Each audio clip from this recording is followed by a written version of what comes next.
ണ്ടതുണ്ട്.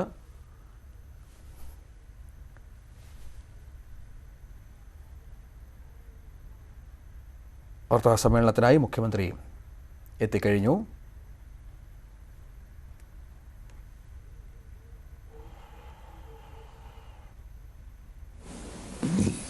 വന്നിട്ടുള്ളത്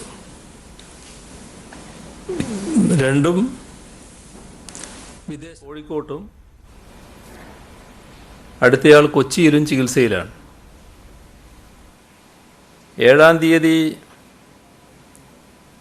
ദുബായിൽ നിന്ന് കോഴിക്കോട്ടെത്തിയ വിമാനത്തിലും അബുദാബിയിൽ നിന്ന് കൊച്ചിയിലെത്തിയ വിമാനത്തിലും ഉണ്ടായിരുന്ന ഓരോരുത്തർക്കാണ് രോഗബാധ സ്ഥിരീകരിച്ചത്. രോഗം സ്ഥിരീകരിച്ച് ഇടുക്കിയിൽ ചികിത്സയിലായിരുന്ന ഒരാളുടെ പരിശോധനാ ഫലം ഇന്ന് നെഗറ്റീവായിട്ടുണ്ട്. ഇതുവരെ 505 പേർക്കാണ് സംസ്ഥാനത്ത് രോഗം സ്ഥിരീകരിച്ചത്. 17 പേരാണ് ഇപ്പോൾ ചികിത്സയിലുള്ളത്. 23,930 പേരാണ് ഇപ്പോൾ നിരീക്ഷണത്തിലുള്ളത്. ഇതിൽ 23,596 പേർ വീടുകളിലാണ്, 334 പേർ ആശുപത്രികളിലുമാണ്. ഇന്ന് 123 പേരെ ആശുപത്രിയിൽ പ്രവേശിപ്പിച്ചു. ഇതുവരെ 36,648 സാമ്പിളുകളാണ് പരിശോധനയ്ക്ക് അയച്ചത്. 36,002 എണ്ണം രോഗബാധയില്ല എന്ന് ഉറപ്പായിട്ടുണ്ട്. സെന്റിനൽ സർവൈലൻസിൻ്റെ ഭാഗമായി മുൻഗണനാ വിഭാഗത്തിൽപ്പെട്ട 3,475 സാമ്പിളുകൾ ശേഖരിച്ചതിൽ 3,231 നെഗറ്റീവായിട്ടുണ്ട്. ഇതെല്ലാം സൂചിപ്പിക്കുന്നത് നമ്മുടെ ഇടപെടലും പ്രതിരോധവും കൂടുതൽ ശക്തിപ്പെടുത്തേണ്ടതുണ്ട് എന്ന് തന്നെയാണ്. വിദേശത്തു നിന്നായാലും മറ്റ് സംസ്ഥാനങ്ങളിൽ നിന്നായാലും ഇങ്ങോട്ട് വരുന്നവരും അവർക്ക് വേണ്ടിയുള്ള സുരക്ഷാ സംവിധാനങ്ങളും പൂർണ്ണ ജാഗ്രതയോടെ തുടരണം എന്ന മുന്നറിയിപ്പ് കൂടിയാണിത്. ലോകത്തിൻ്റെ ഏതു ഭാഗത്ത് കുടുങ്ങിയാലും കേരളീയരെ നാട്ടിലെത്തിക്കാൻ സർക്കാർ പ്രതിജ്ഞാബദ്ധമാണ്. കഴിഞ്ഞ കുറച്ചാഴ്ചകളായി പ്രവാസികളുടെ തിരിച്ചുവരവിനായി വേണ്ട തയ്യാറെടുപ്പുകളാണ് സർക്കാർ നടത്തുന്നത്. അതിനായി കേന്ദ്ര സർക്കാരുമായി നിരന്തരം ആശയവിനിമയം നടത്തി വരികയും ചെയ്തു. വിദേശത്ത് നിന്ന് വരുന്നവരുടെ മുൻഗണനാക്രമം തയ്യാറാക്കുന്നതും എത്ര പേരെയാണ് നാട്ടിൽ കൊണ്ടുവരേണ്ടത്, ഏത് വിമാനത്താവളത്തിലാണ് അവരെ എത്തിക്കേണ്ടത് തുടങ്ങിയ കാര്യങ്ങൾ തീരുമാനിക്കുന്നതും യാത്രാ സൗകര്യം ഏർപ്പെടുന്നതും അതിൻ്റെ ചെലവ് ഈടാക്കുന്നതും കേന്ദ്ര സർക്കാരാണ്. നാട്ടിലെത്തിക്കഴിഞ്ഞാൽ അവർക്ക് വേണ്ട സൗകര്യങ്ങൾ ഏർപ്പെടുത്തുന്നത് സംസ്ഥാന സർക്കാരാണ്. കേരളത്തിൽ തിരിച്ചെത്തുന്ന പ്രവാസികൾക്ക് ആവശ്യമായ സൗകര്യങ്ങൾ ഒരുക്കുന്നതിന് എല്ലാ ജില്ലകളിലും നോഡൽ ഓഫീസർമാരെ നിശ്ചയിച്ചിട്ടുണ്ട്. പ്രവാസികൾക്കായുള്ള നടപടികൾ യുദ്ധകാലാടിസ്ഥാനത്തിൽ ഏകോപിപ്പിക്കുന്നതും ക്വാറന്റൈൻ സംവിധാനങ്ങൾക്ക് മേൽനോട്ടം വഹിക്കുന്നതും ഇവരാണ്. വിമാനത്താവളത്തിലെ മെഡിക്കൽ പരിശോധനയ്ക്ക് ശേഷം KSRTC ബസ്സുകളിൽ മടങ്ങിയെത്തുന്ന പ്രവാസികളെ നിശ്ചയിച്ചിരിക്കുന്ന താമസ സ്ഥലങ്ങളിൽ എത്തിക്കുന്നുണ്ട്.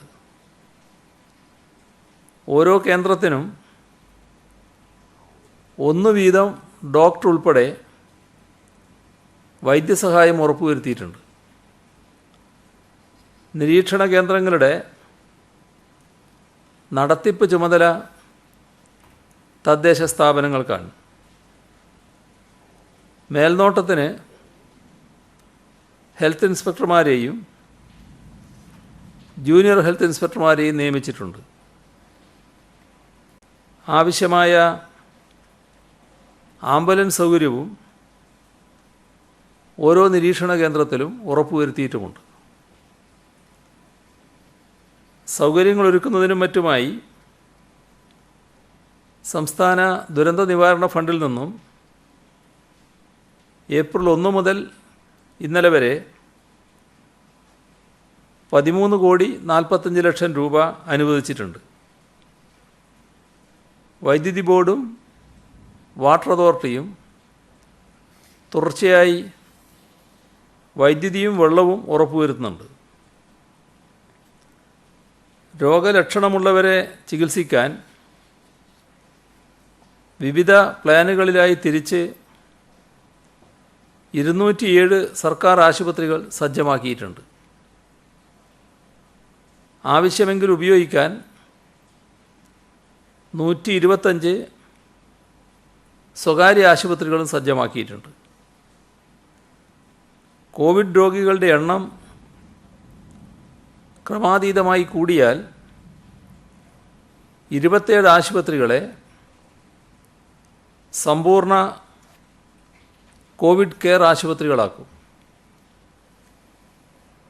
കേരളത്തിലോ ഇന്ത്യയിൽ തന്നെയോ രോഗം നിയന്ത്രിതമായി എന്നതുകൊണ്ട് മാത്രം നാം സുരക്ഷിതരാവുന്നില്ല. COVID-19 കേസുകൾ സ്ഥിരീകരിക്കപ്പെട്ട ഒരു രാജ്യവും അതിനെ പൂർണ്ണമായി അതിജീവിച്ചിട്ടില്ല. ഇപ്പോഴും ദിവസേന പുതിയ കേസുകൾ എല്ലാ രാജ്യത്തും റിപ്പോർട്ട് ചെയ്യപ്പെടുന്നുണ്ട്. ലോകത്താകെ കൊറോണ ബാധിതരുടെ എണ്ണം 38,20,000 2,64,000 പേർ മരണമടയുകയും ചെയ്തു. നമ്മുടെ രാജ്യത്ത് രോഗം സ്ഥിരീകരിച്ചവരുടെ എണ്ണം 40,000-ഓടടുക്കുകയാണ്. മരണസംഖ്യ ഇന്ന് രാവിലത്തെ കണക്കനുസരിച്ച് 1981. അയൽ സംസ്ഥാനമായ തമിഴ്നാട്ടിൽ രോഗികളുടെ എണ്ണം 6,000 കവിഞ്ഞു. മരണം 40. കർണാടകത്തിൽ രോഗികളുടെ എണ്ണം 753, മരണം 33. ഏറ്റവും കൂടുതൽ പ്രവാസി മലയാളികളുള്ള സംസ്ഥാനങ്ങളിലൊന്നായ മഹാരാഷ്ട്രയിൽ രോഗബാധിതരുടെ എണ്ണം 20,000-ഓടടുക്കുന്നു. മരണസംഖ്യ 731. ഇത്തരമൊരു സാഹചര്യത്തിലാണ് നാം കോവിഡിനെ പ്രതിരോധിക്കുന്നത്. അതുകൊണ്ട് തന്നെ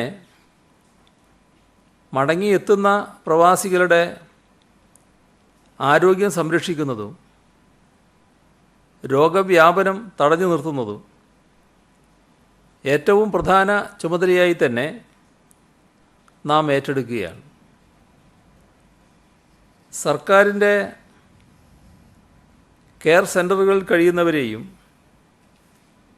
വീട്ടിൽ നിരീക്ഷണത്തിൽ കഴിയുന്നവരെയും ആരോഗ്യ പ്രവർത്തകർ നിരന്തരം ബന്ധപ്പെട്ടുകൊണ്ടിരിക്കും. എന്തെങ്കിലും ബുദ്ധിമുട്ടുണ്ടെങ്കിൽ ഇവർക്ക് ബന്ധപ്പെടാവുന്ന നമ്പറും നൽകിയിട്ടുണ്ട്. സർക്കാരിൻ്റെ കെയർ സെൻ്ററുകളിൽ ആരോഗ്യ പ്രവർത്തകരുടെ സേവനം 24 മണിക്കൂറും ഉറപ്പുവരുത്തിയിട്ടുണ്ട്. കോവിഡ് ആശുപത്രികളുടെ നിയന്ത്രണത്തിലാണ് ഓരോ കെയർ സെൻ്ററും. നിരീക്ഷണത്തിലുള്ളവർക്കായി COVID-19 ഈ ജാഗ്രത ആപ്പും തയ്യാറാക്കിയിട്ടുണ്ട്. എന്തെങ്കിലും രോഗലക്ഷണങ്ങളുണ്ടെങ്കിൽ വീഡിയോ കോൾ വഴി ഡോക്ടർമാർ ഇവരുമായി ബന്ധപ്പെടുന്നു. ചെറിയ രോഗലക്ഷണമുള്ളവർക്ക് ഈ ജാഗ്രത ആപ്പ് വഴി ടെലിമെഡിസിനിലൂടെ മരുന്ന് കുറിക്കുകയും ആരോഗ്യ പ്രവർത്തകർ ആ മരുന്ന് എത്തിച്ച് നൽകുകയും ചെയ്യുന്നു. ആവശ്യമുണ്ടെങ്കിൽ മെഡിക്കൽ ടീം ഇക്കാര്യം ചർച്ച ചെയ്ത് ആശുപത്രിയിലേക്ക് മാറ്റാൻ നിർദ്ദേശിക്കുന്നു. ഉടൻ തന്നെ ആംബുലൻസ് അയച്ച് എല്ലാ സുരക്ഷാ മാനദണ്ഡങ്ങളും പാലിച്ച് കോവിഡ് ആശുപത്രിയിലേക്ക് എത്തിക്കുന്നു. ആശുപത്രിയിൽ വെച്ചാണ് സ്രവമെടുത്ത് PCR പരിശോധനയ്ക്കായി അയക്കുന്നത്. തൊട്ടടുത്തിരുന്ന് യാത്ര ചെയ്തവരെല്ലാം നിരീക്ഷണത്തിലാണ്. അവരെ പെട്ടെന്ന് ട്രേസ് ചെയ്ത് കൂടുതൽ ശ്രദ്ധിക്കാനും കഴിയുന്നുണ്ട്. ഇത്രയും വിശദീകരിച്ചത് നമ്മുടെ ശ്രദ്ധ വളരെ സൂക്ഷ്മതലത്തിൽ തന്നെ ഉണ്ടാകുന്നുവെന്ന് ചൂണ്ടിക്കാണിക്കാനാണ്. വിദേശത്തു നിന്ന് വരുന്നവരായാലും രാജ്യത്തിൻ്റെ മറ്റു ഭാഗങ്ങളിൽ നിന്ന് വരുന്നവരായാലും ഒരേ സമീപനമാണ് നമുക്കുള്ളത്. ഏറ്റവും പ്രാധാന്യം സുരക്ഷയ്ക്ക് തന്നെയാണ്. രോഗവ്യാപനം ഇല്ലാതിരിക്കുക എന്നതിലാണ് ശ്രദ്ധ കേന്ദ്രീകരിക്കുന്നത്. അതുകൊണ്ടാണ് മറ്റ് സംസ്ഥാനങ്ങളിൽ നിന്ന് ഇങ്ങോട്ട് വരാൻ താൽപ്പര്യപ്പെടുന്നവർക്ക് പാസ് ഏർപ്പെടുത്തുന്നത്. പാസ്സില്ലാതെ പലരും എത്താൻ ശ്രമിക്കുന്നുണ്ട്. അതിർത്തി ചെക്ക് പോസ്റ്റുകളിലെത്തി ഇങ്ങോട്ട് കടക്കാനാവാതെ വിഷമിക്കുന്നുമുണ്ട്. താൽക്കാലികമായി അത്തരം ചില പ്രശ്നങ്ങൾ പരിഹരിച്ചിട്ടുണ്ട്. പക്ഷേ അത് തുടരാനാവില്ല. ഔദ്യോഗിക സംവിധാനങ്ങളിലൂടെ ലഭിക്കുന്ന പാസുമായി വരുന്നവർക്ക് മാത്രമേ അതിർത്തി കടക്കാൻ കഴിയൂ. അതല്ല എങ്കിൽ രോഗവ്യാപനം തടയാൻ സമൂഹമാകെ ചെയ്യുന്ന ത്യാഗം നിഷ്ഫലമാകും. മറ്റ് സംസ്ഥാനങ്ങളിൽ നിന്ന് വരുന്ന ആളുകൾ ചില ക്രമീകരണങ്ങൾക്ക് വിധേയരാകേണ്ടതുണ്ട്. മുൻഗണനാ പട്ടികയിൽപ്പെട്ടവരും സ്വന്തമായി വാഹനത്തിൽ വരാൻ പറ്റുന്നവരുമാണ് ആദ്യം എത്തിപ്പെടുന്നത്. അവരാണ് ഇപ്പോൾ വന്നുകൊണ്ടിരിക്കുന്നത്. അതേസമയം വിദൂര സ്ഥലങ്ങളിൽ അകപ്പെട്ട് കിടക്കുന്നവരെ ട്രെയിൻ മാർഗം കൊണ്ടുവരുന്നതിനുള്ള പരിശ്രമം തുടരുകയാണ്. ആദ്യ ട്രെയിൻ ഡൽഹിയിൽ നിന്ന് പുറപ്പെടാനാകുമെന്നാണ് പ്രതീക്ഷിക്കുന്നത്. തീയതി ഉടനെ അറിയാൻ കഴിയും. നേരത്തെ പറഞ്ഞതുപോലെ വിദ്യാർത്ഥികൾക്കായിരിക്കും ഇതിൽ മുൻഗണന. അതേപോലെ തന്നെ മുംബൈ, ബാംഗ്ലൂർ, ചെന്നൈ തുടങ്ങിയ പ്രധാന നഗരങ്ങളിൽ നിന്നും പ്രത്യേക ട്രെയിനുകൾ ആലോചിക്കുന്നുമുണ്ട്. മറ്റു മാർഗമില്ലാതെ പെട്ടുപോകുന്നവരെ ഇങ്ങോട്ടെത്തിക്കൽ എങ്ങനെയെന്നത് ആലോചിച്ച് അതിനുതകുന്ന നടപടിയും പിന്നീട് സ്വീകരിക്കുന്നതാണ്. അത് എല്ലാവരെയും ഇങ്ങോട്ട് കൊണ്ടുവരിക എന്ന സമീപനത്തിൻ്റെ ഭാഗം ആയി തന്നെയാണ്. ഇതുകൊണ്ടാണ് ഇക്കാര്യത്തിൽ കൃത്യമായൊരു ക്രമം നിശ്ചയിച്ചിരിക്കുന്നത്. വരുന്ന ഓരോരുത്തർക്കും കൃത്യമായ പരിശോധനയും പരിചരണവും നിരീക്ഷണവും ഉറപ്പാക്കേണ്ടതുണ്ട്. അതിലൂടെ മാത്രമേ രോഗം പരിധി വിട്ട് വ്യാപിക്കുന്നത് നമുക്ക് തടയാൻ കഴിയും. അതിർത്തിയിൽ വല്ലാതെ തിക്കും തിരക്കും ഉണ്ടാവുക, ആരോഗ്യ വിവരങ്ങൾ മറച്ചു വെക്കുക, അനധികൃത മാർഗങ്ങളിലൂടെ വരാൻ ശ്രമിക്കുക, ഇതെല്ലാം ശക്തമായി തടഞ്ഞില്ലെങ്കിൽ നാം ആപത്തിലേക്ക് നീങ്ങും. ഒരാൾ അതിർത്തി കടന്നു വരുമ്പോൾ എവിടെ നിന്നാണ് വരുന്നത്, എങ്ങോട്ടാണ് പോകുന്നത്, എത്തിച്ചേരുന്ന സ്ഥലത്ത് എന്തൊക്കെ സംവിധാനങ്ങളാണ്, ഇങ്ങനെയുള്ള കാര്യങ്ങളെക്കുറിച്ച് കൃത്യമായ ധാരണ സർക്കാരിന് വേണം. എല്ലാ സൗകര്യങ്ങളും ഉറപ്പാവുകയും വേണം. അതൊന്നുമില്ലാതെ എല്ലാവർക്കും ഒരേ സമയം കടന്നു വരണം എന്ന ആവശ്യം അംഗീകരിക്കാനാവില്ല. ആളുകൾക്ക് പ്രയാസങ്ങളുണ്ട്, അത് സർക്കാർ മനസ്സിലാക്കുന്നുമുണ്ട്. ആ പ്രയാസങ്ങളെ മുതലെടുത്ത് വ്യാജ പ്രചരണം പാടില്ല. ഒരാൾ അതിർത്തി കടന്നു വരുമ്പോൾ അയാൾ എത്തേണ്ട സ്ഥലത്ത് കൃത്യമായി എത്തേണ്ടതായിട്ടുണ്ട്. അത് പോലീസാണ് ഉറപ്പുവരുത്തുന്നത്. ഏത് സമയത്ത് എത്താനാവുമെന്ന് കൃത്യമായി കണക്കാക്കുന്നുണ്ട്. അങ്ങനെ എത്തിയില്ലെങ്കിൽ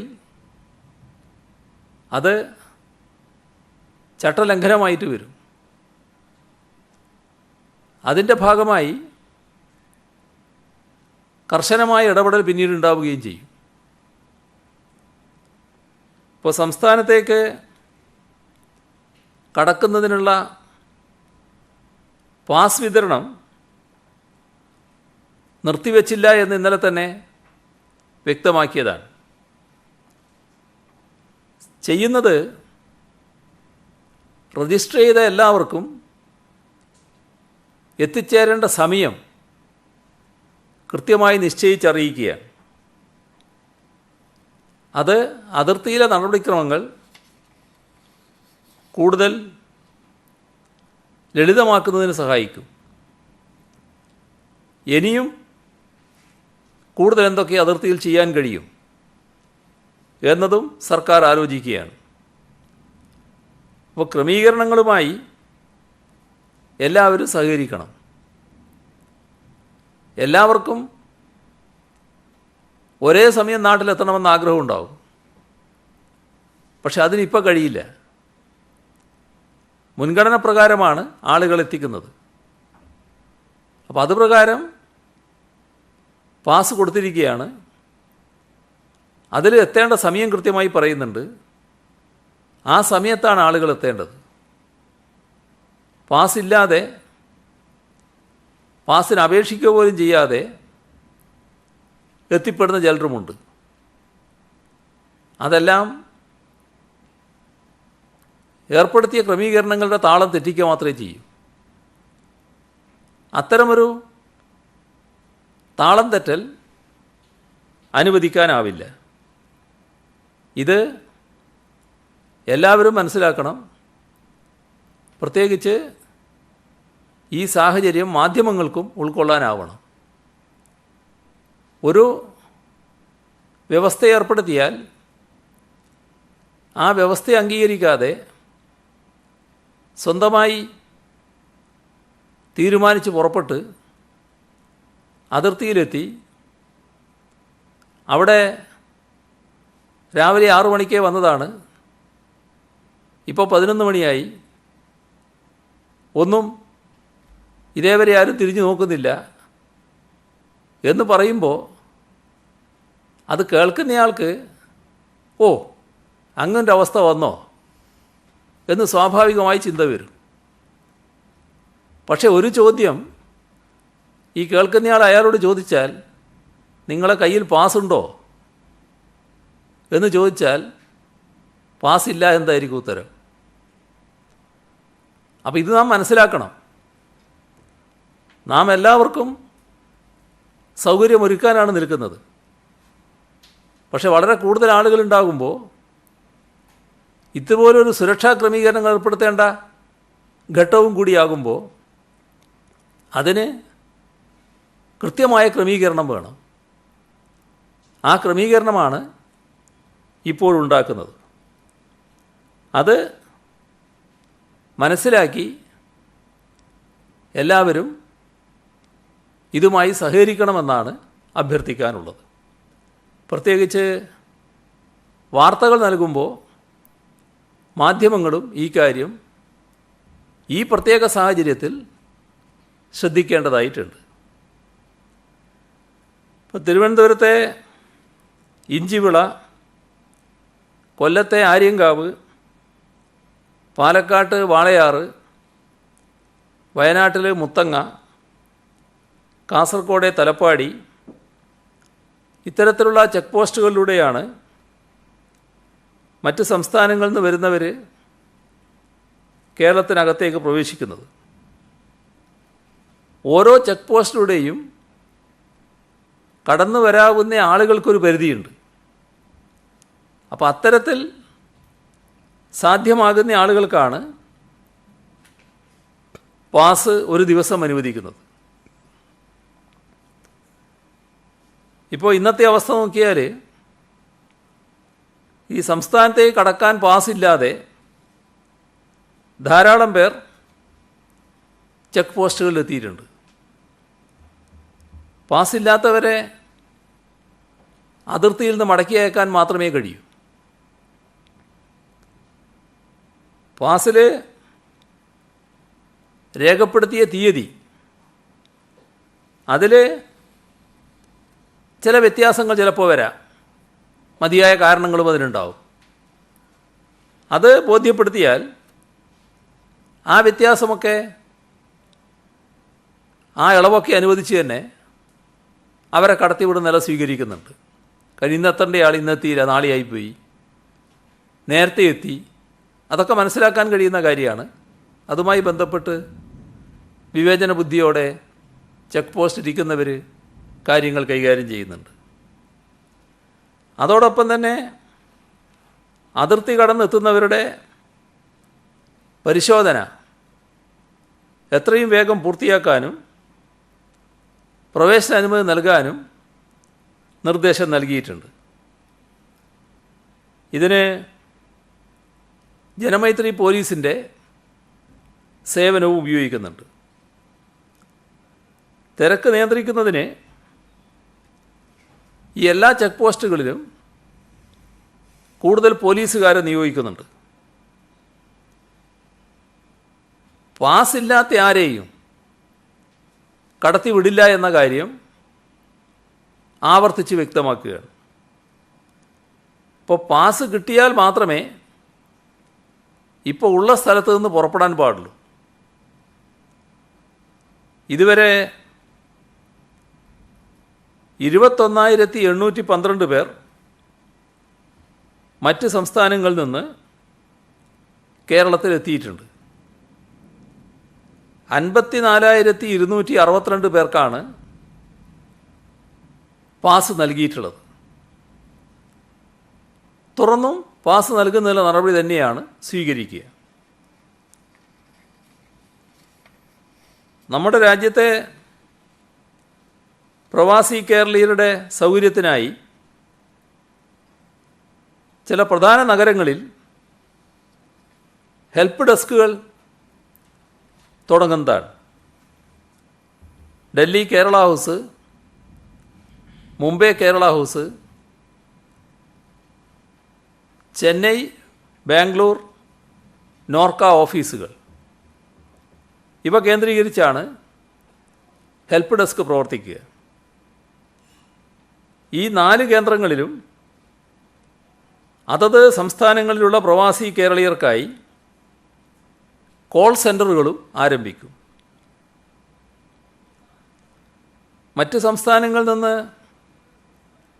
ആളുകളെ എത്തിക്കാൻ സന്നദ്ധരായി ടൂറിസ്റ്റ് വാഹന ഓപ്പറേറ്റർമാർ മുന്നോട്ട് വന്നിട്ടുണ്ട്. ടൂറിസം വകുപ്പ് 493 വാഹനങ്ങൾ ഇങ്ങനെ രജിസ്റ്റർ ചെയ്തിട്ടുമുണ്ട്. സൗദി അറേബ്യയിലെ റിയാദിൽ നിന്ന് 152 പ്രവാസികൾ ഇന്നലെ കരിപ്പൂരിലെ അന്താരാഷ്ട്ര വിമാനത്താവളത്തിലെത്തി. 142 പ്രവാസികളായ മലയാളികളും കർണാടക സ്വദേശികളായ 8 പേരും തമിഴ്നാട്ടിൽ നിന്നുള്ള 2 പേരുമാണ് എത്തിയത്. യാത്രക്കാരിൽ 128 മുതിർന്നവരും 24 കുട്ടികളുമായിരുന്നു. 78 പേർ ഗർഭിണികളാണ്. ഇതിലൊരു കാര്യം പ്രത്യേകം സൂചിപ്പിക്കാൻ ആഗ്രഹിക്കുകയാണ്. വിദേശത്തു നിന്നായാലും മറ്റ് സംസ്ഥാനങ്ങളിൽ നിന്നായാലും വരുന്ന ഗർഭിണികൾക്ക് പ്രത്യേക പരിഗണനയാണ് നൽകുന്നത്. വീടുകളിലാണ് ക്വാറന്റൈനിലേക്ക് പോകുന്നത്. അപ്പോൾ അവരും അവരുടെ വീട്ടുകാരും കർക്കശമായി സുരക്ഷാ മാനദണ്ഡങ്ങൾ പാലിക്കണം. അപ്പോൾ അവർക്ക് ആശുപത്രിയിൽ പോകേണ്ട ആവശ്യം സ്വാഭാവികമായി ഉണ്ടാകാം. അത്തരം ആവശ്യമുണ്ടെങ്കിൽ ആരോഗ്യവകുപ്പിൻ്റെ കൺട്രോൾ റൂമുമായി ആദ്യം ബന്ധപ്പെടണം. കാരണം ഇഷ്ടമുള്ള ആശുപത്രി നോക്കി കയറി ഇറങ്ങുന്ന സ്ഥിതി ഈ ഘട്ടത്തിൽ പറ്റില്ല. അത് ആരോഗ്യ സുരക്ഷയ്ക്ക് ചിലപ്പോൾ ഹാനിയായിട്ട് മാറും. അപ്പോൾ കൺട്രോൾ റൂമുമായി ബന്ധപ്പെട്ട് തുറ നടപടികൾ സ്വീകരിക്കുന്നതായിരിക്കും നന്നാവുക.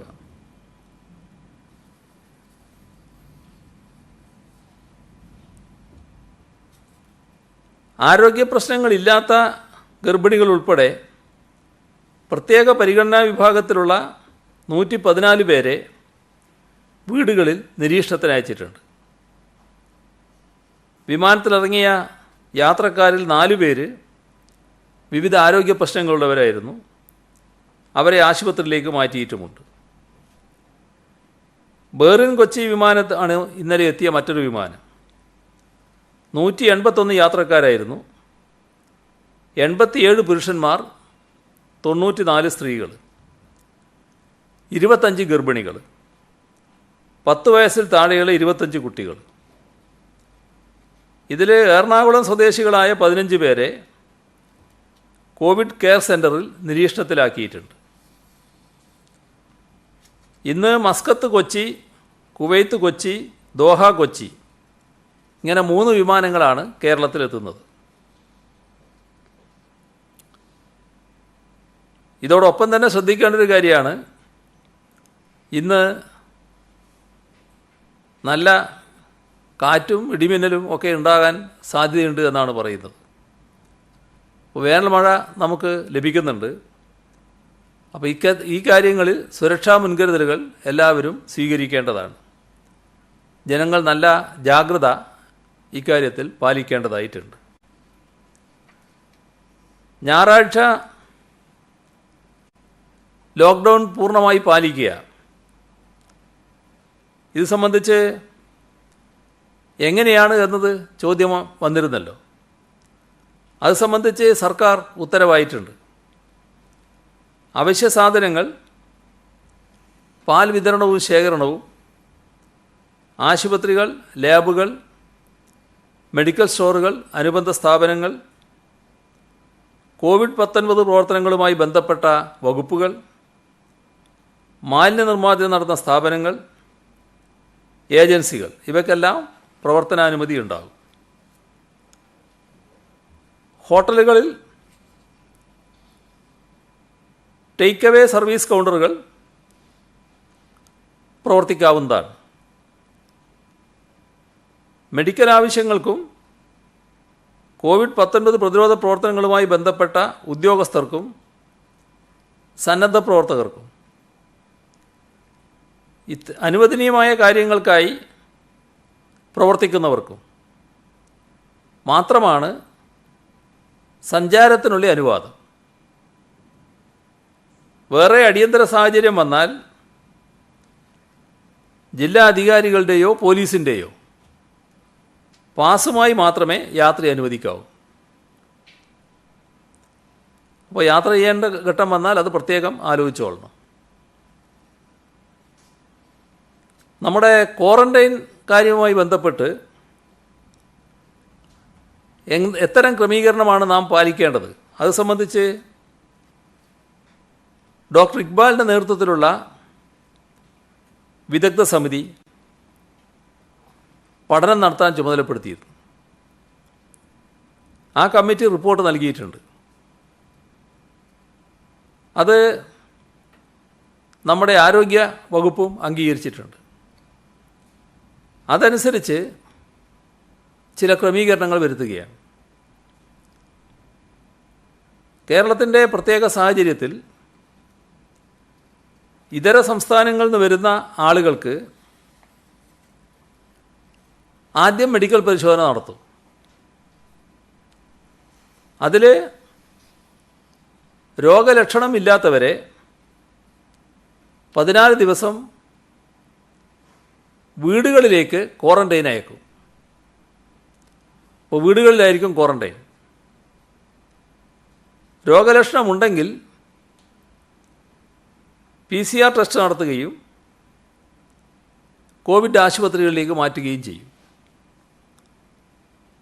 ക്വാറന്റൈൻ സമയത്ത് എന്തെങ്കിലും രോഗലക്ഷണം കാണുകയാണെങ്കിൽ PCR ടെസ്റ്റും തുടർ ചികിത്സയും ലഭ്യമാക്കും.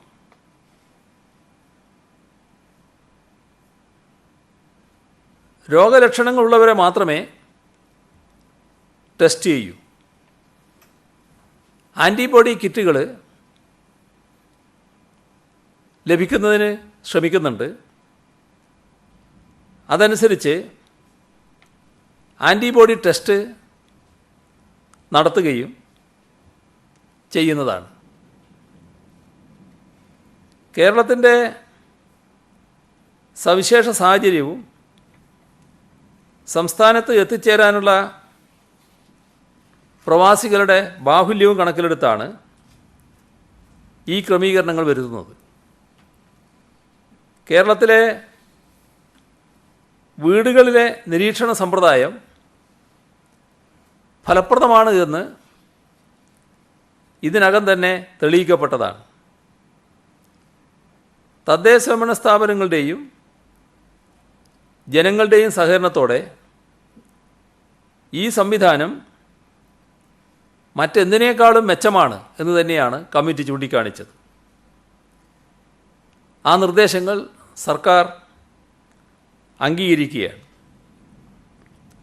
വീടുകളിൽ ക്വാറന്റൈൻ ചെയ്യുമ്പോൾ പാലിക്കേണ്ട ക്രമീകരണങ്ങളും നിബന്ധനകളും പ്രസിദ്ധപ്പെടുത്തും. ഇന്നലെ ഒരു ചോദ്യം ചോദിച്ചിരുന്നല്ലോ. തമിഴ്നാട്ടിൽ നിന്ന് വന്ന അമ്മയ്ക്കും മകൾക്കും കോവിഡ് സ്ഥിരീകരിച്ചതിനെക്കുറിച്ചായിരുന്നു ചോദ്യം. അവർക്ക് രണ്ടുപേർക്കും രോഗം സ്ഥിരീകരിച്ചിട്ടില്ല. അവരുടെ ഫലം നെഗറ്റീവാണ്. ഇതിൽ നിന്ന് നാം ഒരു പാഠം പഠിക്കേണ്ടതുണ്ട്. ചില കാര്യങ്ങൾ ആദ്യം ഉറപ്പാക്കണം, എന്നിട്ട് മാത്രമേ പറയാൻ പാടുള്ളൂ. അതിൻ്റെ ഒരു സൂചന കൂടിയാണിത്. നാളെ മാതൃദിനമാണ്. അമ്മമാർക്കായി സമർപ്പിക്കപ്പെട്ട ദിനം. അമ്മമാരുടെ ഏറ്റവും വലിയ സന്തോഷം കുഞ്ഞുങ്ങളാണ്. കുഞ്ഞുങ്ങളുടെ മരണനിരക്ക് 10,000 7 കുറക്കാൻ കേരളത്തിന് സാധിച്ചിരിക്കുന്നു. ഇത്തരമൊരു വാർത്ത വരുന്ന ഘട്ടത്തിലാണ് ഇത്തവണത്തെ മാതൃദിനം എന്നത് പ്രത്യേക സന്തോഷത്തിന് വകയുള്ളതാണ്. ശിശുമരണ നിരക്ക് ഒറ്റയക്കത്തിലേക്ക് കുറച്ചു കൊണ്ടുവരാൻ കഴിഞ്ഞത് വളരെ ശ്രദ്ധേയമായ നേട്ടമായാണ് UN-ൻ്റെ സസ്റ്റൈനബിൾ ഡെവലപ്മെൻറ്റ് വിഭാഗം കരുതുന്നത്. ദേശീയ ശരാശരി 32ആണ്. അത്തരമൊരു ഘട്ടത്തിലാണ് കേരളം 7ലേക്ക് എത്തുന്നത്. ഐക്യരാഷ്ട്രസഭ പോലും 2020 ശിശുമരണ നിരക്ക് 8ലേക്ക് കുറക്കുക എന്നത് ലക്ഷ്യമാക്കി പ്രവർത്തിക്കുമ്പോഴാണ് നാം ഇവിടെ 7ലേക്ക് എത്തിയിരിക്കുന്നത്. 1000 കുട്ടികൾ ജനിക്കുമ്പോൾ 993 കുട്ടികളും ജീവിക്കുന്ന അവസ്ഥ. അപ്പോഴും 7 കുഞ്ഞുങ്ങൾ മരിക്കുന്നു എന്നത് സങ്കടകരമാണ്. അത് 0യിലേക്ക് എത്തിക്കുകയാണ് നമ്മുടെ ലക്ഷ്യം.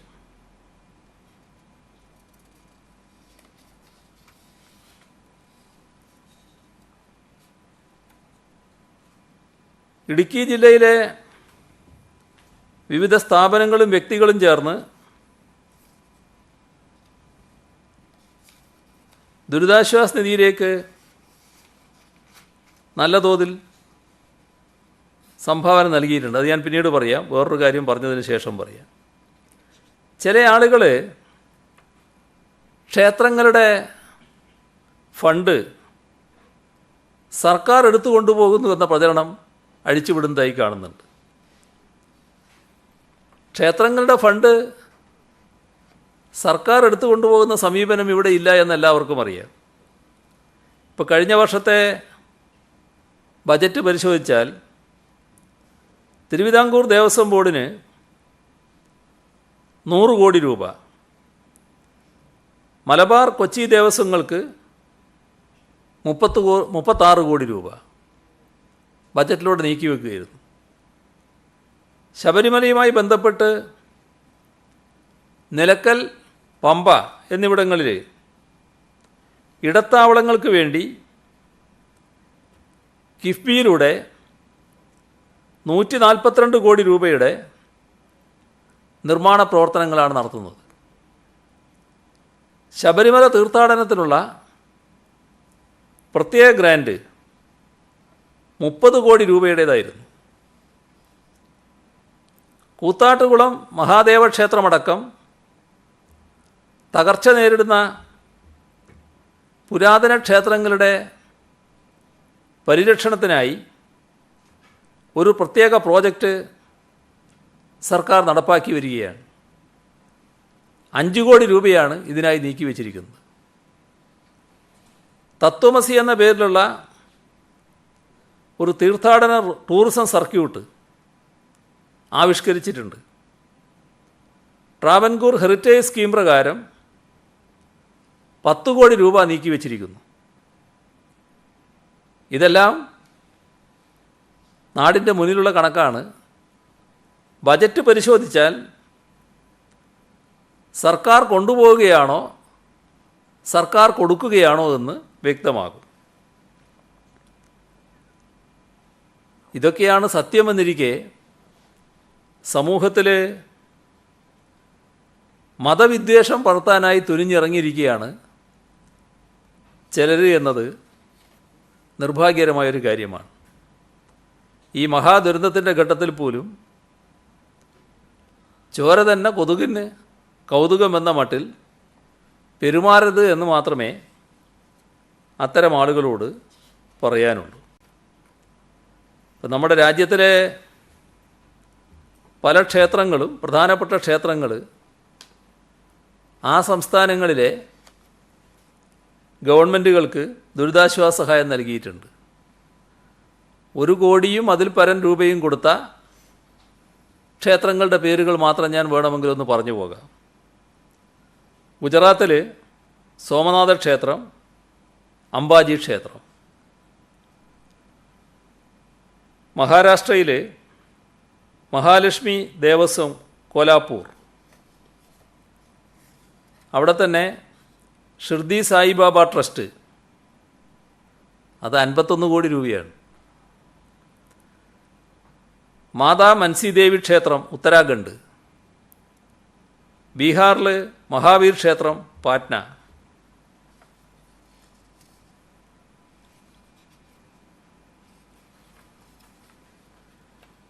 നമ്മുടെ സംസ്ഥാനത്ത്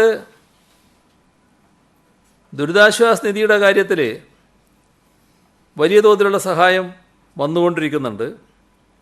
ഇടുക്കി ജില്ലയിലെ വിവിധ സ്ഥാപനങ്ങളും വ്യക്തികളും ചേർന്ന് 58,89,531 രൂപ. MRF കോട്ടയം യൂണിറ്റിലെ CITU തൊഴിലാളികൾ ഒരു ദിവസത്തെ വേതനം 15,550,000 രൂപ. സ്വാശ്രയ ഫാർമസി കോളേജ് മാനേജ്മെൻറ്റ് അസോസിയേഷൻ 10 ലക്ഷം രൂപ. രാംകോ സിമൻറ്റ് 22,60,880 രൂപയുടെ ഇൻഫ്രാറെഡ് തെർമോമീറ്ററുകൾ, നേരത്തെയും 48,31,681 രൂപയുടെ ഉപകരണങ്ങൾ അവർ കൈമാറിയിരുന്നു. തൊടുപുഴ സ്വദേശി സൽമ സെബാസ്റ്റ്യൻ മൂവാറ്റുപുഴ താലൂക്കിലെ എനാനെല്ലൂരിലെ 5 സെൻറ്റ് ഭൂമി.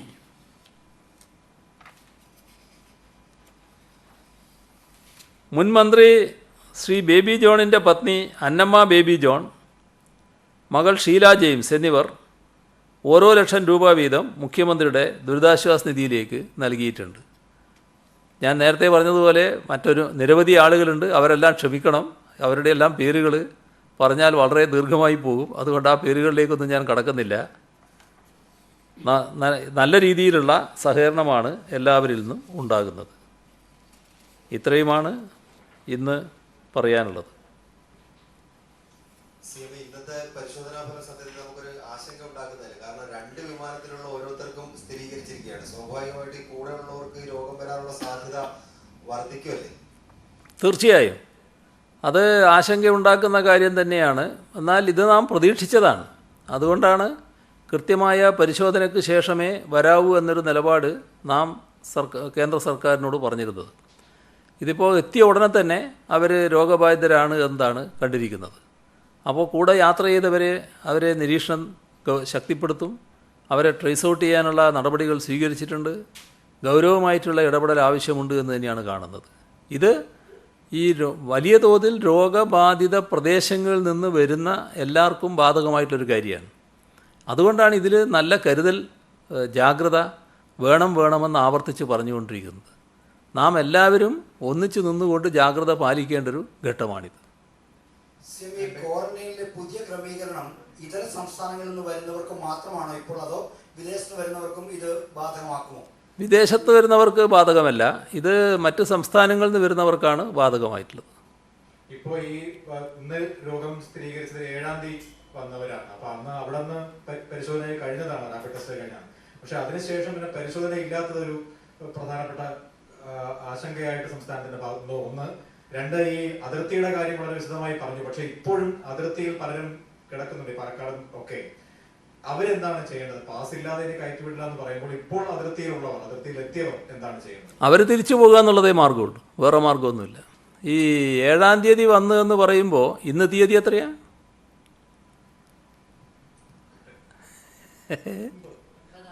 അതെ, 9. അപ്പോൾ 7-ാം തീയതി അവരെത്തി, 9-ാം തീയതി ആകുമ്പോഴേക്ക് നമ്മൾ ആ ഫലം കാണുകയാണ്. അപ്പോൾ അതിൻ്റെ അർത്ഥം അവർ വരുമ്പോൾ തന്നെ രോഗബാധിതരായിരുന്നു എന്നാണ്.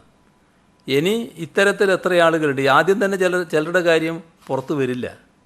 നമ്മളാരും രോഗബാധിതരാകാതിരിക്കട്ടെ എന്ന് പ്രതീക്ഷിക്കുന്നവരാണ്. പക്ഷേ ഇത്തരമൊരു രോഗത്തിൻ്റെ കാര്യം കുറച്ച് ദിവസം കഴിയുമ്പോഴാണ് പൂർണ്ണമായിട്ട് പുറത്തു വരിക. ഇത് നേരത്തെ തന്നെ ചില രോഗലക്ഷണങ്ങൾ ഉണ്ടായാൽ ആ രോഗലക്ഷണങ്ങൾ ചില മരുന്നുകളിലൂടെ മറച്ചു വെക്കാൻ സാധിക്കും. അതെന്താണ് സംഭവിച്ചത് നമുക്ക് പറയാൻ പറ്റില്ല. അങ്ങനെ ചില കാര്യങ്ങൾ നേരത്തെ നടന്നിട്ടുണ്ട്. അപ്പോൾ ഇവിടെ ഒരനാസ്ഥയും ഇവിടുന്ന് ഉണ്ടായില്ല എന്നുള്ളതാണ് യഥാർത്ഥത്തിൽ നമുക്ക് കാണാൻ കഴിയുക. കൃത്യമായി പരിശോധനകൾ നടക്കുന്നുണ്ട്. അതിൻ്റെ ഭാഗമായി തന്നെയാണ് കണ്ടെത്താൻ കഴിഞ്ഞത്. നല്ല ഗൗരവമായ ഇടപെടൽ ഇനിയും തുറന്ന് ഉണ്ടാകേണ്ടതായിട്ടുണ്ട്. അതിന് എല്ലാവരും കൂടി ശ്രമിക്കേണ്ടതുമാണ്. ഈ ഫ്ലൈറ്റിൽ വന്നിട്ടുള്ള ഈ പ്രത്യേക പരിഗണന അർഹിക്കുന്നവർ, അല്ലെങ്കിൽ ഗർഭിണികൾ, പ്രായമായവർ, അവർ ഹോം ക്വാറന്റൈനിൽ പോയിട്ടുള്ളവർ, അവരെ ഇനി ഇൻസ്റ്റിറ്റ്യൂഷണൽ ക്വാറന്റൈനിലേക്ക് മാറ്റുന്ന കാര്യം ആലോചിക്കുന്നുണ്ടോ? അതിന്റെ ഒരു ആവശ്യമുണ്ട് എന്നാണോ വിലയിരുത്തൽ? അല്ല, അവർ ഗർഭിണികളുടെ കാര്യത്തിൽ ഹോം ക്വാറന്റൈൻ തന്നെയാണ് നേരത്തെ പറഞ്ഞിരിക്കുന്നത്. അതിലൊരു പ്രശ്നമുള്ളത്, ഗർഭിണികളാകുമ്പോൾ ആശുപത്രികളിൽ പോകാനുള്ളൊരു ത്വര സ്വാഭാവികമായിട്ടുണ്ടാകും. അത് ആവശ്യവുമാണ്. അപ്പോൾ ആശുപത്രികൾ പോകുമ്പോൾ അത് ഏത് ആശുപത്രി എന്നുള്ളത് പെട്ടെന്നങ്ങ് തീരുമാനിക്കരുത്. അതാണ് ആരോഗ്യ സംവിധാനവുമായി ബന്ധപ്പെട്ട് തീരുമാനിക്കണമെന്ന് പറയുന്നത്. ആ ഒരു ജാഗ്രത പാലിക്കേണ്ടതുണ്ട്. അത് മാത്രമേ ഉള്ളൂ. ഈ ആദ്യം വന്ന ഫ്ലൈറ്റിൽ തന്നെ 2 പേർക്ക് ഇത്രയും പരിശോധനകൾക്ക് ശേഷം അവരിൽ പോസിറ്റീവ് ആയ സാഹചര്യത്തിൽ കൂടുതൽ ശക്തമായ ടെസ്റ്റുകൾ അല്ലെങ്കിൽ നടത്തണമെന്ന് കേരളം ഡിമാൻഡ് ചെയ്യുന്നുണ്ടോ? രണ്ടാമതായിട്ട്, ആ കൂട്ടത്തിൽ വന്നവരിൽ ഏകദേശം 60ഓളം പേര് ഗർഭിണികളായിട്ടുള്ള സ്ത്രീകളാണ്. അപ്പൊ അവരെ കൂടുതൽ സർവൈലൻസിലേക്ക് എന്തെങ്കിലും സംസ്ഥാന ഗവൺമെന്റ് ഉദ്ദേശിക്കുന്നു? അല്ല, അതിൽ ഈ കാര്യം തന്നെ ഭദ്രമാണ്. ഹോം ക്വാറന്റൈൻ്റെ ഭാഗമായി കഴിയുന്നവർക്ക് ഏതെങ്കിലും തരത്തിലുള്ള രോഗലക്ഷണങ്ങൾ ഉണ്ടായാൽ വളരെ പെട്ടെന്ന് തന്നെ ഇടപെടാനുള്ള സംവിധാനം നമുക്കുണ്ട്.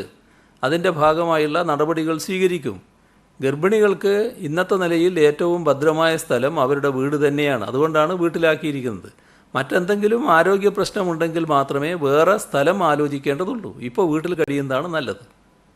ഇക്ബാൽ ഡോക്ടർ പറഞ്ഞ സമിതിയുടെ ക്രമീകരണത്തില് ഈ ഇതര സംസ്ഥാനങ്ങളിലെ റെഡ് സോണുകളിൽ നിന്ന് വരുന്നവർക്കും ഈ ക്വാറന്റൈൻ വീടുകളിലാകാമോ? അതിനെന്തെങ്കിലും എക്സംഷൻ ഉണ്ടോ?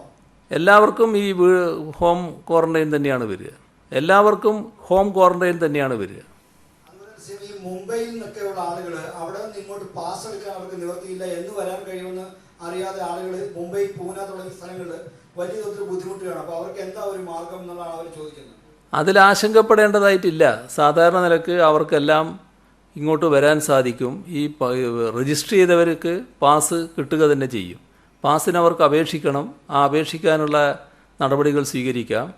പക്ഷേ പാസ് അനുവദിക്കുന്നത് ഈ ക്രമീകരണത്തിൻ്റെ ഭാഗമാണ്. ഒരു ദിവസം നമുക്ക് അതിർത്തിയിലൂടെ കടന്നു വരാൻ പറ്റാവുന്ന ആളുകളുണ്ട്. അത്രയും ആളുകൾക്കാണ് പാസ് അനുവദിക്കുക. ആ സമയം കൂടി നിശ്ചയിച്ചു കൊടുക്കും. അപ്പോൾ ആരും ആശങ്കപ്പെടേണ്ടതായിട്ടില്ല. എല്ലാവരെയും അനുവദിക്കുന്ന നില തന്നെയാണ് സർക്കാർ സ്വീകരിക്കുക. അവിടെ ഈ കംപ്ലീറ്റ് ലോക്ക്ഡൌൺ ആയതുകൊണ്ട് അവിടെ പാസ് വാങ്ങേണ്ട സ്ഥലങ്ങളിലേക്ക് പോകാൻ അവർ കഴിയുന്നില്ല. ബോംബെ, പൂന, ഈ ഗുജറാത്ത് തുടങ്ങിയ സ്ഥലങ്ങളിലൊക്കെ അതിന് വേറൊന്നും ചെയ്യാൻ കഴിയില്ല. അവിടുന്ന് പാസ് കിട്ടുക എന്നുള്ളത് പ്രധാനമാണ്. അവിടുത്തെ പാസ്സോട് കൂടി മാത്രമേ ഇങ്ങോട്ട് വരാൻ സാധിക്കൂ. അപ്പോൾ അത് അവിടെ തന്നെ ശ്രമിക്കണം.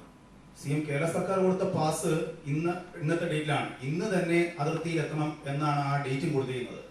ചെന്നൈയിൽ നിന്നൊക്കെ വരുന്നവർക്ക് തന്നെ 10-14 മണിക്കൂർ യാത്ര ചെയ്ത് കുമളി പോലെയുള്ള അതിർത്തികളിൽ എങ്ങനെ വരാൻ പറ്റുമെന്നുള്ളതാണ്. അതിർത്തിയിലുള്ളവർക്ക് അതിർത്തിയിലെത്തുന്നതിന് അത്തരം ഒരു പ്രശ്നമേ വരുന്നില്ല. ചിലർ മുൻകൂട്ടി തന്നെ എത്തുന്നുണ്ട്. അത്തരം ഒരു പ്രശ്നം ഇപ്പോൾ ഇല്ല. യാത്രക്ക് നിങ്ങൾ നേരത്തെ കണക്കാക്കി അത്ര സമയം വരുന്നില്ല. അത് വളരെ ചുരുങ്ങിയ സമയം ഇപ്പോൾ എടുക്കുന്നുള്ളൂ.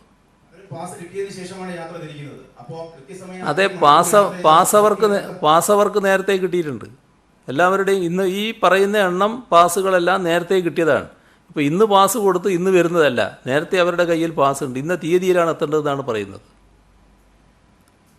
CM മറ്റ് സംസ്ഥാനങ്ങളിൽ നിന്ന് ട്രെയിൻ മാർഗം കൊണ്ടുവരുന്ന കാര്യത്തെക്കുറിച്ച് CM പറഞ്ഞു. പക്ഷേ ബാംഗ്ലൂർ, ചെന്നൈ പോലുള്ള സ്ഥലങ്ങളിൽ നിന്ന് ഈ KSRTC ബസ്സിലും ആളുകളെ കൊണ്ടുവരുന്ന കാര്യം പരിഗണിച്ചുകൂടെ? അതൊരു വഴിയാണ്. പക്ഷേ അത് ഏതാണ് പ്രായോഗികമെന്നുള്ളത് ഗൗരവമായിട്ട് ആലോചിക്കേണ്ടതായിട്ടുണ്ട്. ഈ ട്രെയിൻ മാർഗമാകുമ്പോൾ കുറേ ആളുകളെ ഒന്നിച്ചു കൊണ്ടുവരാൻ സാധിക്കും. ഏതായാലും അത്തരം കാര്യങ്ങൾ സർക്കാർ ഗൗരവമായി തന്നെ പരിശോധിക്കും. നമ്മൾ പാസ് വിതരണം ഇപ്പം നടന്നുകൊണ്ടിരിക്കുകയാണല്ലോ. നമ്മൾ ഈ റെഡ് സോൺ ജില്ലയിലുള്ള ആൾക്കാർക്ക് നമ്മൾ പാസ് വിതരണം ചെയ്യുന്നുണ്ട്. അത്തരത്തിൽ വാർത്തകളുണ്ട്. റെഡ് സോണിലുള്ളവർക്ക് പാസ് വിതരണം ചെയ്യുന്നില്ല തരത്തിൽ വാർത്തകൾ വരുന്നുണ്ട്. അതിന്റെ ഒരു വ്യക്തതയ്ക്ക് വേണ്ടിയാണ് അങ്ങനെ ഒരു നിയന്ത്രണം നമ്മൾ ഏർപ്പെടുത്തിയിട്ടുണ്ടോ? അത് എല്ലാവർക്കും പാസ് ഉണ്ടോ? ഇപ്പോഴത്തെ ഘട്ടത്തിൽ നമ്മൾ പാസ് വിതരണം ചെയ്യുന്നത് ഇവിടുത്തെ സൗകര്യങ്ങൾ നോക്കിക്കൊണ്ടാണ്. ഈ അതിർത്തിയിൽ എത്ര ആളുകൾക്ക് ഒരു ദിവസം എത്താം. അങ്ങനെ വരുമ്പോൾ അതിലേറ്റവും പറ്റിയ സൗകര്യം നോക്കി ആളുകൾക്ക് പാസ് വിതരണം ചെയ്യും. ഏതെങ്കിലും മേഖല എന്ന് പ്രത്യേകമായിട്ട് അതിൽ തിരിച്ചിട്ടില്ല.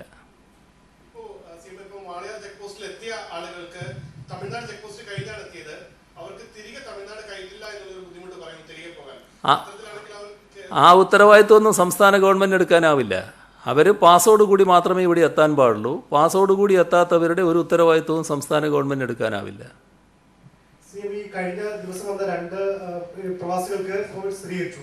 അപ്പോൾ ഇവർ കൂടെ യാത്ര ചെയ്തവർക്ക് നമ്മൾ ടെസ്റ്റ് ഉടൻ നടത്തുന്നുണ്ടോ, അതോ നേരത്തെ നിശ്ചയിച്ച പ്രകാരം 7 ദിവസത്തിന് ശേഷമാകുമ്പോൾ ടെസ്റ്റ് എന്നത് രോഗലക്ഷണത്തിൻ്റെ ഭാഗമായിട്ട് കൂടിയാണ് നടത്തുന്നത്. അതിൻ്റെ കാര്യങ്ങൾ അവരെ കൃത്യമായി നിരീക്ഷിച്ചുകൊണ്ടിരിക്കുകയാണ്. നിരീക്ഷണത്തിൻ്റെ ഭാഗമായി ടെസ്റ്റ് നടത്തേണ്ട ഒരു ഘട്ടം വരുമ്പോൾ അതിൻ്റെ വിശദമായ പരിശോധനയിലേക്ക് കടക്കും. കൊൽക്കത്ത ഉൾപ്പെടെയുള്ള സ്ഥലങ്ങളിൽ, കേരളത്തിന് പുറത്തുള്ള ഈ നഴ്സുമാരും അതോടൊപ്പം തന്നെ ഗർഭിണികളായ സ്ത്രീകൾ ഉൾപ്പെടെയുള്ളവർ നാട്ടിലേക്ക് വരാനുള്ള ഒരു താല്പര്യം പ്രകടിപ്പിച്ചു നിൽപ്പുണ്ട്. ഇപ്പോഴത്തെ സാഹചര്യത്തിൽ ട്രെയിനോ മറ്റ് യാത്രാ സൗകര്യങ്ങളോ ഇല്ലാത്ത സാഹചര്യത്തിൽ എങ്ങനെയാണ് അവരുടെ ഒരു അവസ്ഥ? അങ്ങനെ എല്ലാ കാലവും വരില്ല. ഇതിപ്പോൾ ട്രെയിനൊക്കെ ഇല്ല എന്നുള്ളത് ഇപ്പോൾ ഉള്ളൊരവസ്ഥയല്ലേ. എത്ര ദിവസം ഇങ്ങനെ നിൽക്കുമെന്നാണ്. കുറച്ച് ദിവസം കഴിയുമ്പോൾ എല്ലാം മാറ്റങ്ങൾ വരുമല്ലോ. സ്വാഭാവികമായിട്ടും ആ സ്ഥിതിയിലേക്ക് നാട് നീങ്ങിക്കൊണ്ടിരിക്കുകയാണെന്നാണ് എനിക്ക് തോന്നുന്നത്. CM ഈ മറ്റ് സംസ്ഥാനങ്ങളിൽ നിന്ന്, അതായത് അയൽ സംസ്ഥാനങ്ങൾക്ക് അപ്പുറമുള്ള സംസ്ഥാനങ്ങളിൽ നിന്ന് കേരളത്തിലേക്ക് വരുമ്പോൾ ആ സ്ഥലങ്ങളിൽ നിന്ന് എവിടുന്നാണോ യാത്ര തുടങ്ങുന്നത് അവിടെ നിന്നുള്ള പാസ് കിട്ടി, കേരളത്തിന്റെ പാസ് കിട്ടി. പക്ഷേ ഇടയ്ക്കുള്ള ഈ സംസ്ഥാനത്തിന്റെ പാസ് അത് നിർബന്ധമായിരിക്കും? അതില്ല. ഒരു സംസ്ഥാനത്ത് നിന്ന് പാസ് എവിടുന്നാണോ വരുന്നത് അവർ പാസ് കൊടുത്തു. പിന്നെ എവിടെയാണോ എത്തേണ്ടത് അവിടുത്തെ പാസ്. ഈ 2 പാസ്സാണ് ആവശ്യമായിട്ടുള്ളത്. മറ്റു കാര്യങ്ങൾ അതിൻ്റെ ക്രമമായി നടക്കും. കേരളത്തിലെ ഏറ്റവും ജനസാന്ദ്രത കൂടിയ തീര മത്സ്യഗ്രാമങ്ങൾ ഉൾപ്പെടുന്ന ആണ് വിഴിഞ്ഞം ഹാർബർ. അവിടെ സർക്കാർ നിർദ്ദേശിച്ച നിയന്ത്രിത മത്സ്യവിപണനം ഇപ്പോൾ നടക്കുന്നില്ല. പഴയ പോലെ ലേലം വിളിയാണ്. അതുപോലെ തൊട്ടടുത്ത കന്യാകുമാരിയിൽ നിന്നും മത്സ്യത്തൊഴിലാളികൾ കടൽ മാർഗം ഇവിടെ എത്തുവാനുള്ള വലിയ പ്രയാസവുമില്ല. അതുപോലെ സാമൂഹ്യ അകലം തുടങ്ങിയ മറ്റ് മാനദണ്ഡങ്ങളൊന്നും ഇവിടെ പാലിക്കപ്പെടുന്നില്ല. ഇവിടെ ശരിക്കും ഒരു നിയന്ത്രണവും ബോധവൽക്കരണവും വളരെ പ്രധാനമാണ്. അതുപോലെ തന്നെ കേരളത്തിലെ ഇതര ഹാർബറുകളിൽ പണിയെടുക്കുന്ന ഭൂരിഭാഗം തൊഴിലാളികൾ ഈ കന്യാകുമാരി ജില്ലയിൽ നിന്നും ഉള്ള മത്സ്യത്തൊഴിലാളികളാണ്. ഇവർ കേരളത്തിൻ്റെ വിവിധ ഹാർബറുകളിലെത്തി പണിയെടുക്കുവാനും ഇപ്പോൾ എല്ലാം ഇളവുകൾ അനുവദിച്ച സാഹചര്യത്തിൽ സാധ്യതയുണ്ട്. അപ്പോൾ അതിൽ ഒരു ബോധവൽക്കരണമോ നിയന്ത്രണമോ അനിവാര്യമാണ്. ഇതിൽ വിഴിഞ്ഞത്തെ പ്രശ്നം നേരത്തെ തന്നെ നമ്മൾ ചർച്ച ചെയ്താണ്. നമ്മൾ ആ കാര്യത്തിൽ എല്ലാവരും സഹകരിക്കണമെന്ന് പറഞ്ഞതാണ്. നിർഭാഗ്യകരമായ ഒരു വശമാണ് നിങ്ങൾ ചൂണ്ടിക്കാണിച്ചത്. അത് അതേ രീതിയിൽ തുടരില്ല എന്ന് തന്നെയാണ് പ്രതീക്ഷിക്കുന്നത്. അതുമായി ബന്ധപ്പെട്ടുള്ള വിവിധ യോഗങ്ങൾ ഫിഷറീസ് മന്ത്രിയുടെ നേതൃത്വത്തിൽ തന്നെ നടന്നുകൊണ്ടിരിക്കുന്നുണ്ട്. അതുമായി ബന്ധപ്പെട്ടുള്ളവർ സഹകരിക്കണം എന്ന് തന്നെയാണ് ഇപ്പോഴും അഭ്യർത്ഥിക്കാനുള്ളത്. നമ്മുടെ ഈ ഹോട്ടലുകളും മറ്റും ആളുകളെ താമസിപ്പിക്കാൻ വാടകയ്ക്ക് എടുക്കുമെന്നായിരുന്നല്ലോ CM നേരത്തെ പറഞ്ഞിരുന്നത്. പക്ഷേ ഈ പലയിടത്തും തഹസിൽദാർമാരും മറ്റും ഈ ദുരന്ത നിവാരണ നിയമം അനുസരിച്ച് പല ഹോട്ടലുകളും ടേക്ക് ഓവർ ചെയ്യുന്ന ഒരു സ്ഥിതിയാണ്. അപ്പോൾ അവർക്ക് ഈ ഹോട്ടൽ ഉടമകൾക്ക് ഇപ്പോൾ തന്നെ ബുദ്ധിമുട്ടാണ്, അവർക്ക് വാടക കിട്ടില്ല എന്നൊരു ആശങ്ക അവർ പ്രകടിപ്പിക്കുന്നുണ്ട്. ആശങ്ക വേണ്ടതില്ല. ഇത് ഹോട്ടൽ എടുക്കുന്നതിന് ഈ പറയുന്ന നിയമമൊക്കെ പ്രയോഗിക്കുന്നുണ്ടാവും, പക്ഷേ വാടക അതിൻ്റെ കൂടെ കൊടുക്കുന്നതിന് തയ്യാറാവും. ഈ കുവൈറ്റ് ഉൾപ്പെടെയുള്ള വിദേശ രാജ്യങ്ങളിലെ ആരോഗ്യ ഡോക്ടർമാർ, നഴ്സുമാർ ഉൾപ്പെടെയുള്ള ആരോഗ്യ പ്രവർത്തകർ സംസ്ഥാനത്തുണ്ടെന്ന് പറയും. അവരെ തിരിച്ച് അതാത് രാജ്യങ്ങളിൽ എത്തിക്കണം എന്ന് അവർ ആവശ്യപ്പെട്ടിട്ടുണ്ട്. അതുമായിട്ട് ബന്ധപ്പെട്ട് എന്തെങ്കിലും നിർദ്ദേശമോ എന്തെങ്കിലും സംസ്ഥാനത്തിൽ ലഭിച്ചിട്ടുണ്ടോ? എല്ലാ സ്ഥലത്തുമുള്ള നമ്മുടെ നാടിൻ്റെ ആളുകൾ ഇങ്ങോട്ട് വരണമെന്ന് തന്നെയാണല്ലോ നമ്മൾ കണക്കാക്കുന്നത്. അതിൽ കേന്ദ്ര ഗവൺമെൻറ്റാണ് മുൻഗണന നിശ്ചയിക്കുന്നത്. അക്കാര്യത്തിൽ ആരോഗ്യ പ്രവർത്തകരുടെ കാര്യത്തിൽ എപ്പോഴും കൂടുതൽ മുൻഗണന നൽകണം എന്നത് തന്നെയാണ് കേന്ദ്രവും കാണുന്നത് എന്നാണ് തോന്നുന്നത്. കേരളത്തിലേക്ക് ചികിത്സയ്ക്ക് മറ്റ് അടിയന്തര ആവശ്യങ്ങൾക്കും വരുന്നവർക്ക് കടന്നു വരാനുള്ള അനുവാദം കിട്ടുന്നില്ല എന്നുള്ള ഒരു പരാതി ഉയർന്നിട്ടുണ്ട്. അവിടെ ഒരു ചെക്ക് പോസ്റ്റിൽ കൂടി കേരളത്തിലേക്ക് വരാനും ഇപ്പോൾ അനുവാദമില്ല എന്ന്. അപ്പോൾ ഏറ്റവും അടിയന്തരമായ ഉള്ള ആവശ്യങ്ങൾ പരിഗണിക്കുമോ, അതിൽ എന്തെങ്കിലും നിർദ്ദേശം നൽകുമോ? മാഹിയും കേരളവും തമ്മിലൊന്നും ഒരു വ്യത്യാസമില്ലല്ലോ. അത് കേരളത്തിൻ്റെ ഒരു ഭാഗമായിട്ടുള്ളത് പോലൊരു സ്ഥലമല്ലേ. അതിലൊന്നും ഒരു പ്രത്യേക പ്രശ്നവും വരില്ല എന്നാണ് എനിക്ക് തോന്നുന്നത്. അപ്പോൾ ഈ മാഹിയിലൂടെയാണ് കണ്ണൂരിലുള്ളവർക്ക് കോഴിക്കോടേക്ക് പോകേണ്ടത്, കോഴിക്കോടുള്ളവർക്ക് കണ്ണൂരിലേക്ക് പോകേണ്ടത്.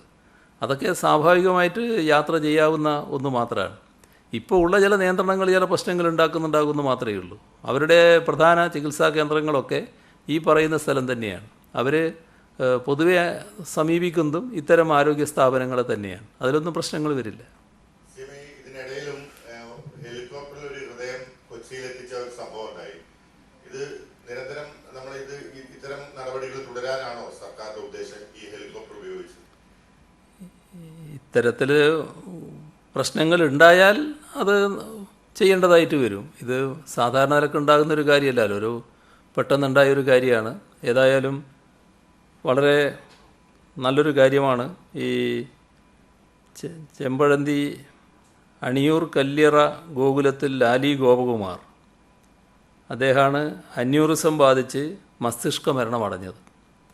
അദ്ദേഹത്തിൻ്റെ ഹൃദയവും വൃക്കകളും കണ്ണുകളും ദാനം ചെയ്യാൻ ബന്ധുക്കൾ സമ്മതിച്ചു. അത് വളരെ നല്ലൊരു തീരുമാനമാണ്.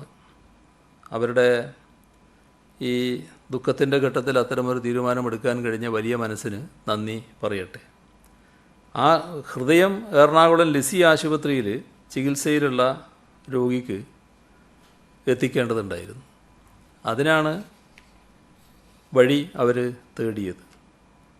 അതിൻ്റെ ഭാഗമായാണ് ഈ പറയുന്ന ഹെലികോപ്റ്റർ ഉപയോഗിക്കാൻ കഴിഞ്ഞത്.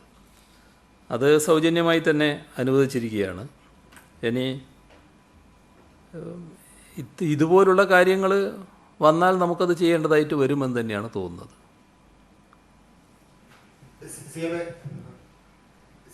നാളെ പെട്രോൾ പമ്പ് പ്രവർത്തിക്കും. അതിനെ കുറിച്ച് ഒന്നും പറഞ്ഞില്ല. റെസ്റ്റോറന്റ് സമയം സാധാരണ സമയക്രമം തന്നെയാണ്. പിന്നീട് ഒരു ചോദിക്കുന്നത്, ഈ പ്രതിപക്ഷ നേതാവ് രമേശ് ചെന്നിത്തല ഈ ഗുരുവായൂർ ദേവസ്വം തന്ന പൈസ കൂടുതലായി പോയി എന്നൊരു പരാമർശം നടത്തിയിട്ടുണ്ട്. അതിനോടെങ്ങനെ പ്രതികരിക്കും? ഈ ഹോട്ടലുകൾ സാധാരണ നിലക്ക് വൈകുന്നേരത്തെ ഭക്ഷണം കൊടുക്കുക അതുപോലുള്ള കാര്യങ്ങളൊക്കെ ഉണ്ടല്ലോ. അതിന് സാധാരണ നിലക്ക് പ്രവർത്തിക്കേണ്ടതൊരു ആവശ്യം തന്നെയാണ്. ആ പ്രവർത്തനം നടത്തുക എന്നുള്ളത് തന്നെയാണ് ഉദ്ദേശിക്കുന്നത്. അത് ഉത്തരവിലത് കൃത്യമായി വ്യക്തതയുണ്ട് എന്ന് തന്നെയാണ് കാണുന്നത്. പെട്രോൾ പമ്പിൻ്റെ കാര്യത്തിൽ നമ്മൾ വാഹനങ്ങൾ അധികം പുറത്തിറങ്ങില്ല. അപ്പോൾ സാധാരണ നിലക്ക് വലിയ ആവശ്യം വരില്ല. അത്യാവശ്യം വേണ്ട കാര്യങ്ങൾക്ക് എന്തെങ്കിലും ക്രമീകരണങ്ങൾ ഉണ്ടാക്കാം. ഈ ഗുരുവായൂർ ദേവസ്വത്തിൻ്റെ കാര്യം ഞാൻ നേരത്തെ പറഞ്ഞതാണല്ലോ. അതിനല്ലേ നേരത്തെ ഞാൻ പറഞ്ഞത്. അതിന് ഇതാണ് പൊതുവിൽ നാം സ്വീകരിക്കേണ്ട സമീപനം അക്കാര്യത്തിൽ. ഈ TV പ്രോഗ്രാമുകൾ ഷൂട്ട് തുടങ്ങുന്നതുമായി ബന്ധപ്പെട്ട് കഴിഞ്ഞ ദിവസം CM അനുമതി നൽകുന്ന കാര്യം പരിശോധിക്കുന്നു പറഞ്ഞു. അക്കാര്യത്തിൽ എന്തെങ്കിലും ഒരു തീരുമാനത്തിലേക്ക് എത്തിയിട്ടുണ്ടോ? തീരുമാനമായിട്ടില്ല. തീരുമാനമായെങ്കിൽ അത് പറയുമായിരുന്നു. തീരുമാനമായിട്ടില്ല. പരിശോധന നടക്കുന്നുണ്ട്. ഏതായാലും CM കൊച്ചി അമൃത ആശുപത്രിയിൽ കഴിഞ്ഞ ദിവസം ഒരു 3 വയസ്സുകാരി കുട്ടിയെ അടിയന്തര ഘട്ടത്തിൽ ഗുരുതരാവസ്ഥയിൽ ഹൃദയ ശസ്ത്രക്രിയയ്ക്കായി പ്രവേശിപ്പിച്ചിരുന്നു.